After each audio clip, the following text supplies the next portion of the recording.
ቤተክርስቲያን በተለይ ስርዓት አምልኮን በተመለከተ የምታወጣቸው ውሳኔዎችና መመሪያዎች በተመለከተ ብዙ አስተያየቶች ይሰጣሉ።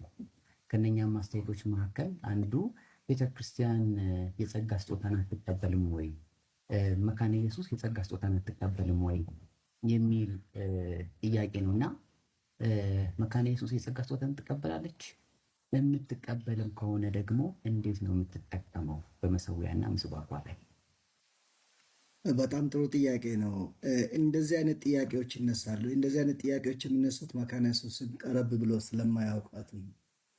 መቼም መካነ ኢየሱስን ቀረብ ብሎ የሚያውቅ መካነ ኢየሱስን በዚህ ጉዳይ ላይ ነቀፋ ሊያነሳ የሚችል አይመስለኝም። ስለ ጸጋ ስጦታዎች ስናነሳ ቤተክርስቲያናቱ ስትመሰረት እኮ ከጸጋው ጋር ነው። በመካነ ኢየሱስ በኦሮሚያ ምድር ላይ በወጂ ላይ በኢትዮጵያ አቆጣጠር 1891 ላይ እዛ ጸጋ የለም ወይ ማለት አንችልም። ቤተክርስቲያን የምትመሰረተው በጸጋው ነው። እዛን ጊዜ ሲያገለግሉ የነበሩ ሰዎች በጸጋው ነው የሚያገለግሉት። ስለ ጸጋ ሰፋ አድርገን ካየን ማለት ነው። ከዛ በኋላ ያው እንግዲህ የነበሩት አገልግሎቶች በእግዚአብሔር ጸጋ ውስጥ ሆነው የተፈጸሙ ናቸው ብለን እናምናለን። ምናልባት አንዳንድ ሰዎች ትንሽ ብዥታ የሚፈጥረው በጸጋና በጸጋ ስጦታዎች መካከል ያሉት ልዩነቶች ነው። በተለይ ደግሞ ከሪቫይቫል ከመንፈሳዊ እንቅስቃሴዎች ጋር የተያያዙ ነገሮች። እሱም ከሆነ ኢትዮጵያ ወንጌላዊት ቤተክርስቲያን መካነ ኢየሱስ የጸጋ ስጦታዎች በተለይም ደግሞ ሪቫይቫል የምንለው መንፈስ ቅዱስ እንቅስቃሴዎች በኢትዮጵያ የጊዜ አቆጣጠር 1965 ላይ ነው ቦሬ ላይ የማንም ቤተክርስቲያን አባል እዛ በሌለበት የመካነ ኢየሱስ ልጆች ተሰባስበው ሲጸልዩ በነበረበት ቦታ ላይ ነው ብሮስት ያደረገው። የውጭ ቤተክርስቲያን ተጽዕኖ አልነበረም። በራሷ ውስጥ ነው ጀምረው። ከዚያ የጀመረው እየተቀጣጠለ ነው ወደ ነቀምት፣ ከዛ በኋላ ወደዚህ ወደ አዲስ አበባ 1980ዎቹ ሰባዎቹ መጨረሻ ላይ እዚህ መከኒሳ ላይ የነበረው የመንፈስ ቅዱስ እንቅስቃሴ፣ የፈውስ አገልግሎቶች፣ ስንት አይነት ከበሽታ ሲፈወሱ ነበሩ ሰዎች። የዚያን ጊዜ የነበረው ሚዲያ ዛሬ ያለው ሚዲያ በዛን ጊዜ ቢኖር እጅግ ታሪካዊ ነበር። ያ ማለት መካነ ኢየሱስ የቀደምት መሪዎች የተቀበሉት አሁን ያሉትን መሪዎች የሚያስቀጥሉት አገልግሎት ነው።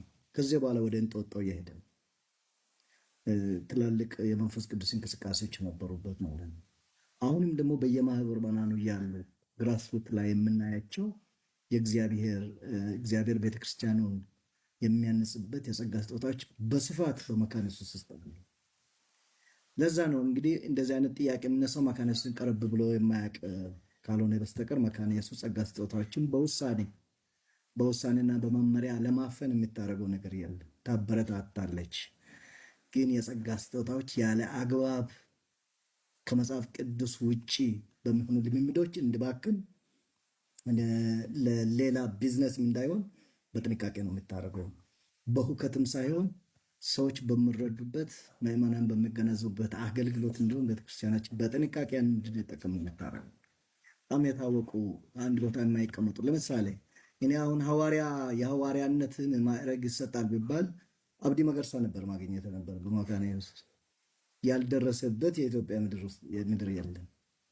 መቼም እሱ ባስ እንኳን ሲሳፈር አጋንንት የሚጮሁት ባኮላ አስታውሳለሁ። እሱ ቼንቶ ውስጥ ገብቶ ቼንቶ ውስጥ ያሉት አጋንንት ጮኸው እንደወደቁ መኪና እንደቆመና ከዛ በኋላ ተሳፋሪዎች ቆመው እሱ አጋንንት ሲያወጣ እንደነበር እንደዚህ አይነት ተአምራቶች አሉ። ያንን መካነ ኢየሱስ አኮሞዴት ነው የምታደርገው። አገልጋዮቹንም ግን መስመር የለቀቁ ነገሮች እንዲህ አትፈቅድም። መንገድ መስመር የለቀቁ ነገሮች፣ ለቢዝነስ የሚሆኑ የጸጋ ስጦታዎች፣ የግለሰብን ኪስ ለመሙላት የሚደረጉ ነገሮች እሱ መካነ ኢየሱስ አትፈልግም። ስጦታዎቹ ለቤተክርስቲያን የተሰጡ ስጦታዎች ናቸው። የተሳሳተ ግንዛቤዎች አሉ። ለምሳሌ አንዳንድ ማህበር መናል ላይ የፈውስ ፕሮግራም የሚባል አለ። የፈውስ ፕሮግራም ቤተክርስቲያን አታዘጋጅም። የፈውስ ፕሮግራም ጌታ እጅ ነው ያለው። እኛ የጸሎት ፕሮግራም ነው የምናዘጋጀው። ለምሳሌ ሮቢን የፈውስ ፕሮግራም ካልክ እሁድ ምንድን ነው የሚሆነው? አየ በተለምዶ የምናደርጋቸው ነገሮች ትክክል ነው ብለን ስለምንቀበል እነዚህ ነገሮች መስተካከል አለባቸው። የፈውስ ፕሮግራም በእኛ እጅ አይደለም ያለው። የፈውስ ፕሮግራም በጌታ እጅ ነው ያለው። እኛ ጋር ያለው የአምልኮ ፕሮግራም፣ የመጽሐፍ ቅዱስ ጥናት ፕሮግራም፣ የጸሎት ፕሮግራም አለ። የፈውስ ፕሮግራሙ ግን እሱ እጅ ነው ያለው። ጊዜ እናወጣለን። እነዚህ የተሳሳቱ መስመር ረቀቁ ነገሮች ወደ መስመር መምጣት አለባቸው። ስለዚህ መካነ ኢየሱስ በውሳኔዋ ጌታ እስኪመጣ ድረስ የምትቀጥል ቤተክርስቲያናት ብዬ አምናለሁ። በግሌ በውሳኔዎቿና በመመሪያዎቿ የጸጋ ስጦታዎች የሚዳፈኑበት ሳይሆን ጠርተው ወጥተው ለቤተክርስቲያን አገልግሎት ለሕዝበ ምዕመናን የሚሆኑበትን ሁኔታዎችን የምታመቻች እንጂ የምትዳፍን ቤተክርስቲያን አይደለም።